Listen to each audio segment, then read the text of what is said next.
On behalf of the National Executive of the GJA, I wish to thank you for honoring our invitation.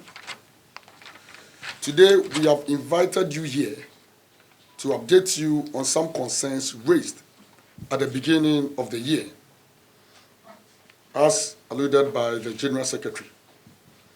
Recent attacks on journalists and some matters of national concern or interest. We hope the concerns and matters we raise today and in the future will receive the needed attention to enhance the growth and development of our dear country. Cases of Ahmed Swale and others. Colleagues, you may recall that in our maiden press conference for this year held on 22nd January, we expressed deep concern about the delay in finding the killers of Ahmed Swale. We indicated that, given the fast eroding trust and confidence in the police in respect of investigation, arrest, and prosecution of suspects involved in the murder of Ahmed Swale, the GJA may seek redress in international forums.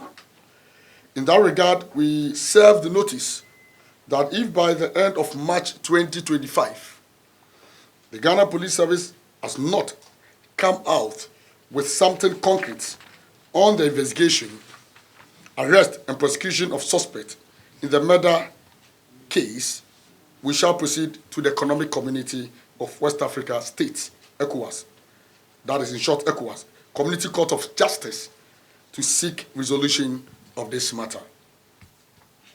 We also indicated that we would rather take similar action for Lateef Idrisi for similar reasons. In the case of Ahmed Swale, our international partners, including the Federation of African Journalists, FAJ, and the International Federation of Journalists, IFJ, have also indicated their readiness to pursue justice for the investigative journalists at other international forums. Colleagues, I am here to report to you that just yesterday, I had a meeting with the Inspector General of Police, Dr. Ekufu Dampare, to discuss this and other matters. The IGP gave me heartwarming assurances in dealing with these issues. And to that extent, we wish to highly commend him. While holding the assurances of the IGP in good faith, we still remain faithful to our demands, and that if we don't see or hear anything concrete from the police after the end of March 2025, we shall proceed to the ECOWAS Community Court of Justice to find justice for Swale and Lateef. Once again, we urge the Inspector General of Police, the Attorney General, and Minister of Justice, and the President to take in interest in these cases. I must admit that the IGP assured us of his full cooperation going forward and promised to work closely with the GJA and its regional commanders in the regions where some journalists have been attacked to ensure that the issues raised with him receive prompt response and reaction from the police. Attacks against journalists. Colleagues, in our maiden press conference, we also addressed the barbaric attack on Mahama of the Multimedia Group Limited by a mob of illegal small-scale miners operating in the Offense Shelter Belt Forest Reserve. Mahama, while leading a joint news team to cover a police operation to clamp down on the activities of the illegal miners, was nearly killed by the mob. We also record how Erastus Asari Donko, another journalist of the Multimedia Group Limited, was brutally assaulted by small-scale miners last year. As we speak, 1 month after the attack on Ayemi Teria and 1 year after Erastus was brutally attacked, the police have not yet prosecuted the perpetrators to ensure justice for our injured colleagues. While grappling with the attack on Ayemi Teria as the first case of assault against journalists in 2025, the count became rapid when 6 journalists were assaulted within a space of 1 week in the month of February. 4 of the attacks occurred in Kumasi in the Ashanti region and 2 at Waliwali in the Northeast region. It is very sad to note that in the month of love, when people are demonstrating love to their dear ones with red gifts, our colleagues who were in the line of duty were made to see red blood as reward for serving Mother Ghana. It is also disheartening to note that just about 50 days into the second John Mahama administration, we have witnessed even 7 cases of assault against journalists. And I stress on that it is also disheartening to know that just about 50 days into the second John Mahama administration, we have witnessed 7 cases of assault against journalists. This is unprecedented.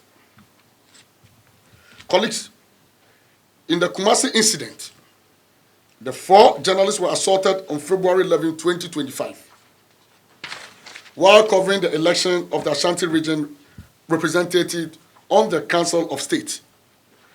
The election took place at the Regional Coordinating Council, the office of the regional minister, Ashanti regional minister, who is also the chairman of the Regional Security Council, in short, RECSEC.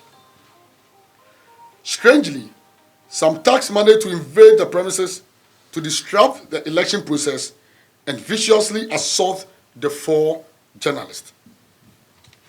Colleagues, the GJA Ashanti region assisted the victim to go to hospital and report the matter to the police. Our intelligence suggests that the thugs and criminals who assaulted the journalists are supporters or sympathizers of the ruling National Democratic Congress, NDC. Unfortunately, no arrest or prosecution have been made. The mind-boggling question is, if RECSEC cannot provide security in its own backyard, how can it provide security elsewhere? This only sends worrying signals that Ghana is heading towards a state of anarchy. It appears there's no law and order, and there's no security in the country. That is most unfortunate. Colleagues, in the Waliwali's case, journalist Alasan Dukulugu of Asasi Radio and journalist Tahiru Ibrahim of ZA Multimedia were assaulted by military personnel while covering an incident involving the setting ablaze of a bus at Nelerigu Junction. The incident occurred in the presence of the police, but they neither protected the journalists nor arrested the perpetrators, as the police are mandated to do by law. We once again call on the Ghana Police Service, as promised by the IGP, to bring the perpetrators to face justice. We will not end there. We also call on the Military High Command to investigate this incident and sanction the wayward military personnel. The assault of the 2 journalists at Waliwali and other incidents of lawlessness and impunity across the country fortify our belief that Ghana is heading to a state of anarchy, and people of good conscience must resist and halt that trend.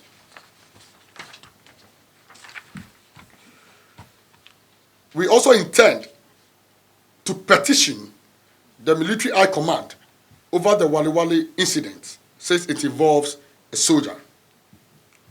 And we trust in the competencies We trust in the competence of General Thomas upon Prepara, the Chief of the Defense Staff, to do the needful to bring his boy to order. Colleagues, there were some disturbing issues that attended the Waliwali incident, which need to be addressed frontally. First, after the journalists had produced their ID cards to establish their identity, the soldiers allegedly asked why they, that's the journalists, were not wearing branded jackets.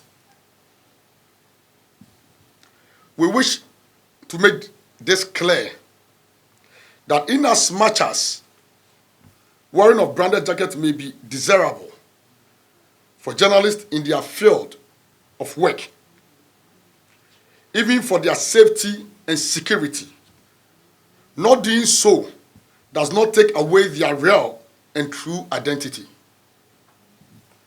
And we dare say it does not in any way whatsoever warrant